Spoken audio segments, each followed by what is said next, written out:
Do you remember the PlayStation 2? It was the best-selling system of the 6th generation, and the PS2 had so many great games that it's still played today.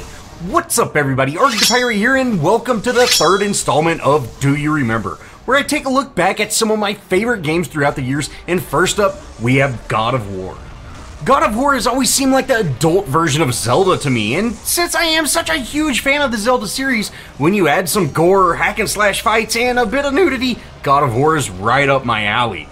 Taking control of Kratos just pumped you up and it made you feel so strong, and all while you're upgrading your weapons and learning these new abilities from the gods, and it was just such an awesome experience, and you know, all the combos, it was so much fun. Do you remember how powerful you felt when wielding the Blades of Chaos, and you jump into like a seamless ending room of just enemy wave after wave after wave, and you try your hardest to get that flawless combo off, and you truly felt like a god.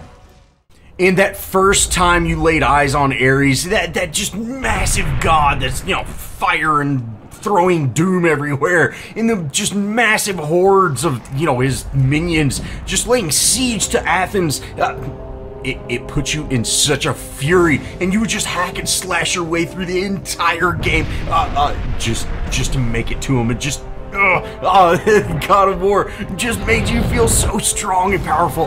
It was so good. And even though it was released pretty late into the life cycle of the Sony's, you know, second console, it was so good, and it is definitely one of my most remembered games.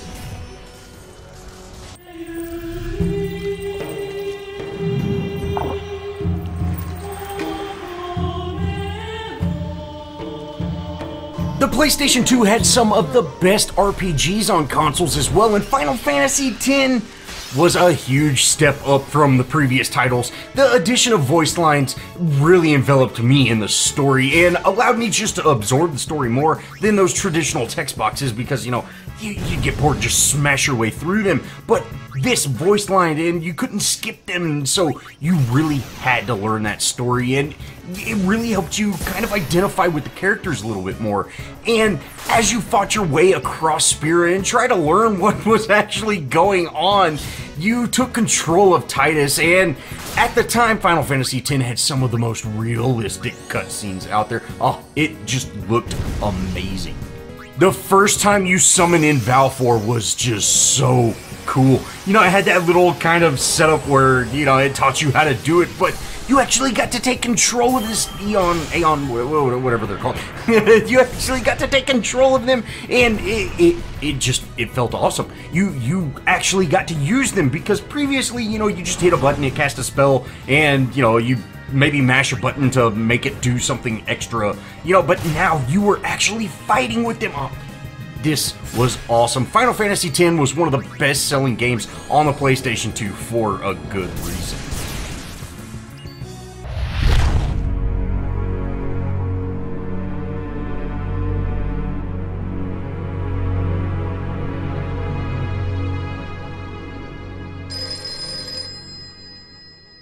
Up next, of course, we have Devil May Cry, and it is still an absolute amazing game. Running around as a half-demon, just slaying pretty much everything in your path. It's just such a fun experience, but it wasn't just your typical hack and slash. You had to learn how to perform combos to get those dreaded level scores that made replaying Dante over and over so much fun, and a bit of a headache at the same time, just trying to reach that higher level ranking. I still don't think I ever received an S ranking, though. There are so many different elements to Devil May Cry that just made it such an enjoyable game, and it satisfied the button mashers by giving you just tons of combat. It satisfied the story-minded type of gamers with some awesome lore and a compelling story, and the fighters with a huge amount of combos that rewarded you by giving you those higher scores. It had something for absolutely everybody.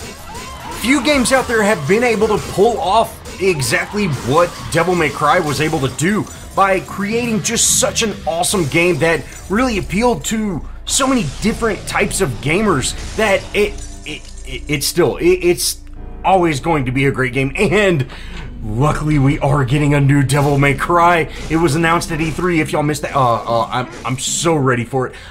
It's really hard to tell which Devil May Cry I enjoyed the most. They were all really fun, but you know, Devil May Cry 1 was just it was so good. It was so good, and it was so much fun to play. Going back and playing Devil May Cry again, it's been an absolute joy, and I've completely forgotten how fun and just this game has it all, guys, and I highly recommend y'all checking it out if y'all haven't done it, because Devil May Cry is definitely a top-notch game.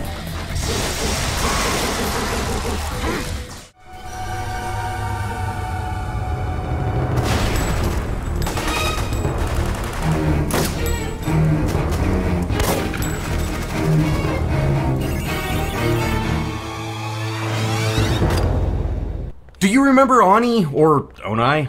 I'm not sure how to say it. I've always called it Oni, but do you remember this game? Oh, it was so good. I wouldn't be surprised if a lot of you have never played this or never even heard of this game, but I gotta say, this Oni was one of my favorite games, and I truly think it was Bungie's first real masterpiece. I absolutely loved this game. You play as Kanoko, a member of the Technological Crime Task Force, or TCTF, that you basically shoot, punch, and backflip your way through a terrorist group. And of course, these terrorists are trying to destroy the world by, like, taking out the air supply or something like that, you know. It takes place in 2032, and, you know, the governments and the world's falling apart, and they've all combined this one massive world, and, of course, bad guys are trying to, you know, destroy everybody.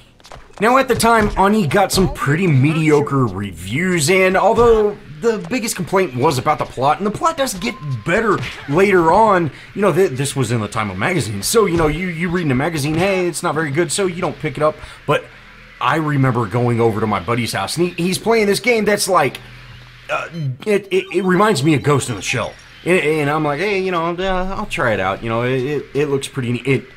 I played it for 2 seconds and was hooked, guys. This game is so much fun. I immediately went out, picked up a copy of myself, and I just locked myself in my room until I beat the game. And I remember the AI is just not the most intelligent, and you could see, you know, kind of running around trying to hit people, but you would learn these combos, and you would just sit there and practice trying to do these combos so you could just run through and, you know, boom, boom, boom, hit everybody, and then clear that room, go to the next. It was an absolute blast, and I truly think a lot of people missed out on, like I said, Bungie's first real masterpiece, in my opinion. How many times have I done this, and I still hate it? I swear Abbott's full enough already. At least when you escort an inmate to death row, you know he's scheduled to get what he deserves. Ernesto, you can really be a jackass, you know that? But you hear what this one did? I don't want to know, and you know when He beat his ex-wife to a bloody pulp. Killed her with his fists. My most remembered game on the PlayStation 2 has haunted me for years, for scaring me out of my absolute mind. The suffering was truly terrifying, and I can still hear those clicking noises that the sword hand guys use to run across the ceiling and jump down. It absolutely terrifies you, and going back and playing it, you know, 20 years later, it's like when you hear that, I just cringe. Oh god, this game was so bad, man. A simple way to talk about the suffering was it is absolutely brutal. You play as Torque, a prisoner who is in prison for some pretty messed up reason. Guys, this game is brutal. I mean, whenever I say brutal, I'm not saying it lightly. Throughout the entire campaign, you are basically going insane, seeing visions and being haunted by your past, all while having to fight off these bladed monsters and prisoner guards. There's blood and gore absolutely everywhere. And when you kill something, you get a little bit bloodier. And then you have to deal with these terrifying flashbacks of your past and visions that make you want to just curl up in a little ball. This game is so like just terrifying and brutal, man. It's just terrifying and brutal. And then, just one more way to make it more terrifying in Brutalist, you have this little insanity meter. And once it reaches full, you freak out and go into this nasty monster that just destroys everything. It's just like, what is going on here? Oh, man. Guys, the Suffering, if y'all never got to play this, it's actually a really fun game, but it is absolutely terrifying. I highly recommend trying this out. This game, like, you definitely gotta play it at like noon with all the lights on. Well, that's gonna wrap it up. Do you remember any of these games, guys? Oh, there were so many good PlayStation games, and I know I missed a ton. Let me know some of y'all's favorite games down in the comments. Let's talk about it. Let's reminisce a little bit. I absolutely love video games, guys, so I'm gonna have to make multiple episodes over each console for sure. But as always, guys, thanks for watching. If you did enjoy, show me some love, leave me a comment, think about subscribing, and I'll see y'all in the next episode.